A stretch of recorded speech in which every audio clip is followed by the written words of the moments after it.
Welcome everyone, I'm Jed, and I'll be sharing with you about the topic of holistic health today.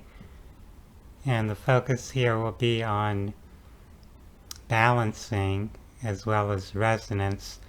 So I'll be speaking of harmonic resonance and health and how that relates to mineral balancing, so the chemical elements, to electromagnetic balancing, things like chakras and meridians, and emotional and mental balancing, so bringing more balance to our emotional states and to our thoughts and beliefs and our personalities.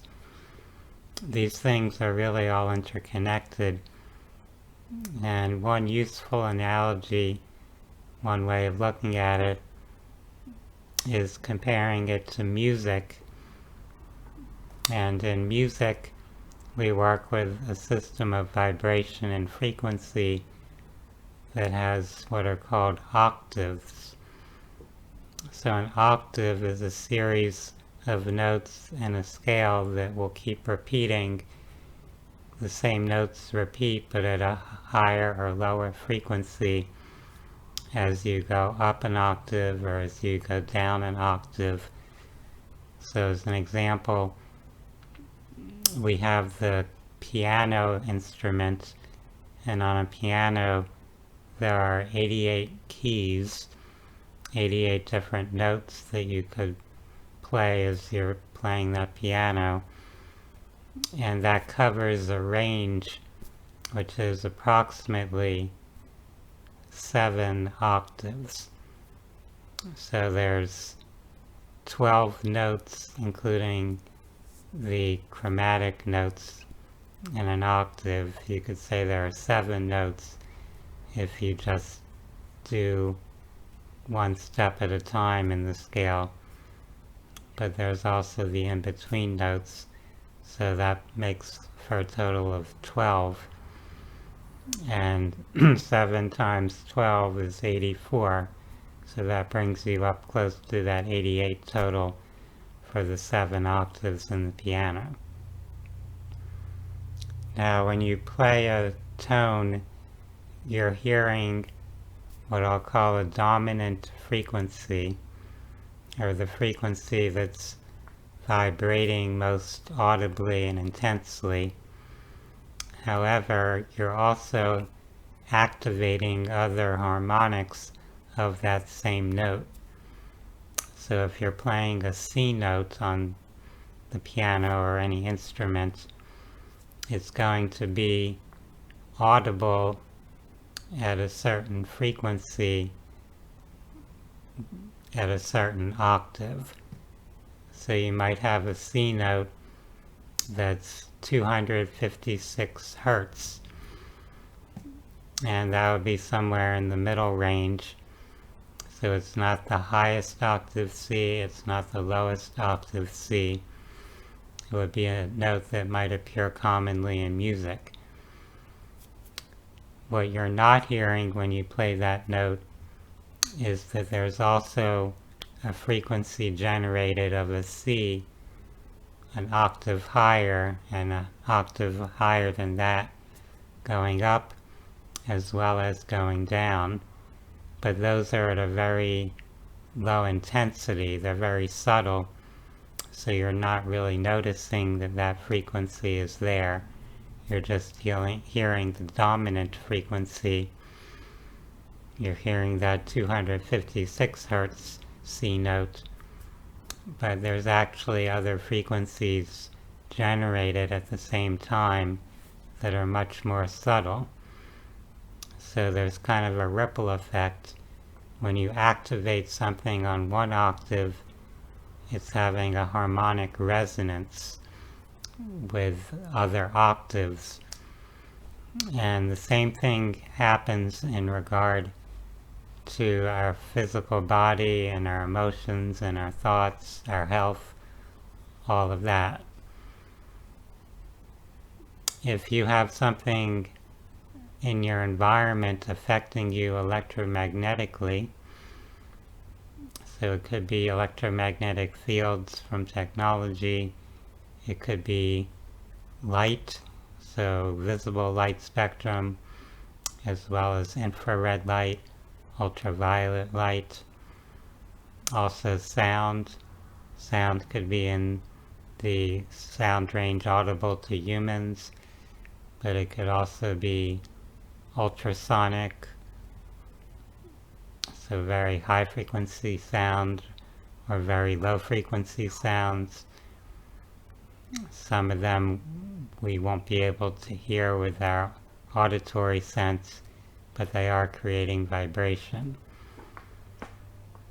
So all of those things can affect our energy field here as a human being, and that could have kind of a ripple effect on the biochemical layer, where it causes changes in the chemical elements in our body and how active they are and how they are being balanced within our body. So you might be in a kind of stressful electromagnetic environment and your magnesium in your body gets depleted, or some other element gets interfered with. Different things can happen based on the electromagnetic level interacting with the chemical level. And that also includes going beyond the electromagnetic out into the consciousness realm, where we have our emotions, where we have our thoughts and beliefs. So you could have a certain frequency from the electromagnetic level that has a resonance with a certain emotion. So you might hear certain sounds or music that evoke an emotional state, and then in turn that emotional state is triggering certain thoughts, certain mental ideas arise. So what's happening in one octave of this spectrum of vibration is triggering something in the next octave and even in the next octave. So we're multi-level, multi-density beings. We have this physical body which has the mineral kingdom in it, and then it has the animal kingdom, and it has our consciousness, our human personality and identity. Beyond that, there's the energy from the soul, from the higher spiritual self that's bringing life into this reality. There's also the system of 5 elements, which you could call alchemy, the cycle of elements as they move through our life experience. And that's where you have fire, air, earth, water, and ether. In the Chinese medicine and Taoist tradition, you have metal and wood as elements, replacing a couple of the names that are used in the Western alchemy system. So rather than ether, you've got metal there.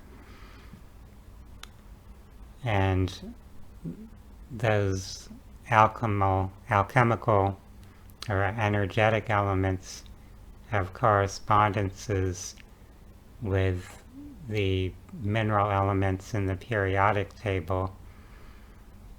So depending on where you might have an imbalance in your personality and your emotional and mental patterns, that might make you vulnerable to certain types of imbalances in the chemistry in those elements in your body, and that might affect how different supplements interact with you, how your food and your diet affects you.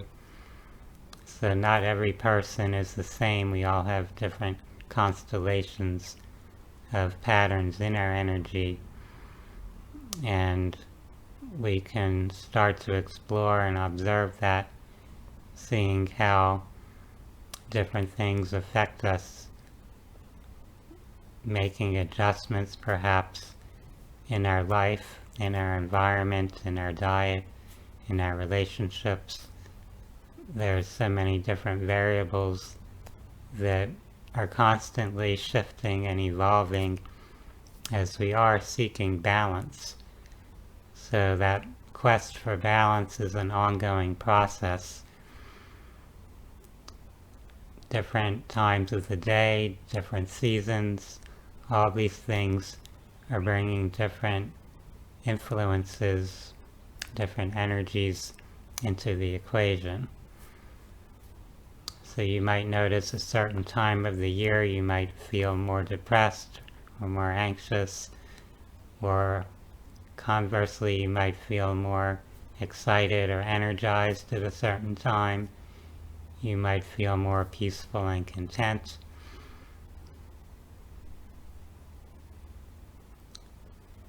So be aware that whenever you have an input into the system in one octave or one level, so let's say you take a certain herb or medication, you're bringing this input into that particular physical level where you're ingesting something, that can have a resonance on the electromagnetic level, on the emotional level. So a certain herb might stimulate a certain chakra or energy center. It might increase or decrease certain emotional energies.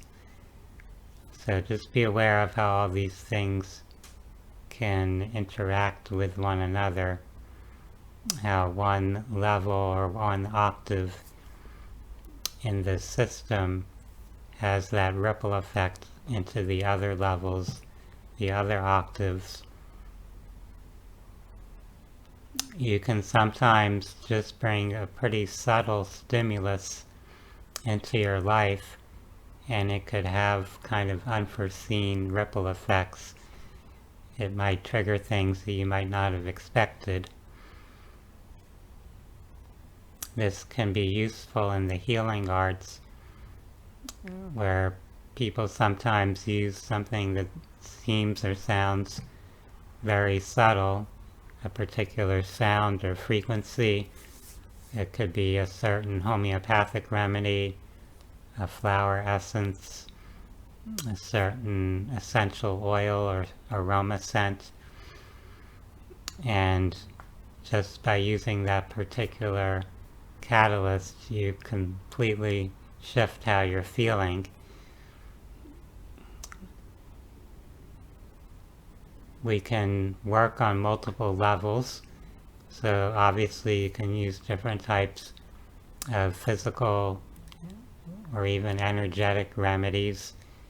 You can also use psychological interventions. So you could use a particular mantra. You could program yourself with certain hypnotic suggestions or ideas. You could use meditation to help yourself connect with higher consciousness or spiritual energies, things that come from a more unified or integrated level of your being. And ultimately, we're all kind of extensions of the same supreme being or source consciousness. So we can all tap into that ultimate source, and the patterns or templates, you could say, that exist on that level. We could seek balance, we could seek unity, wholeness, we could seek love, harmony, coherence, whatever quality or state of being you would like to align with or embody more. You can set an intention to connect with that. and practice being in resonance with that quality or energy you desire. So the more we repeat something, or the more often we connect with something, the easier it becomes to maintain that particular quality of energy or that state of being or consciousness.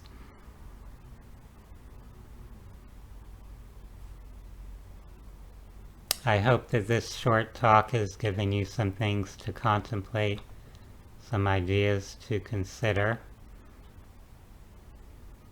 It's helpful to be aware of these multiple layers of our being and to kind of brainstorm for ourselves which level or layer might be the optimal one to intervene in or address at a particular time.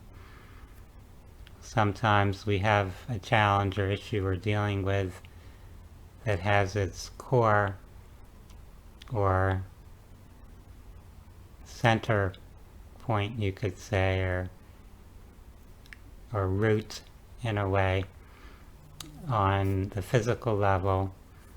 Other times the core or root of something might be present more at the emotional level. Another time it might be in the spiritual level.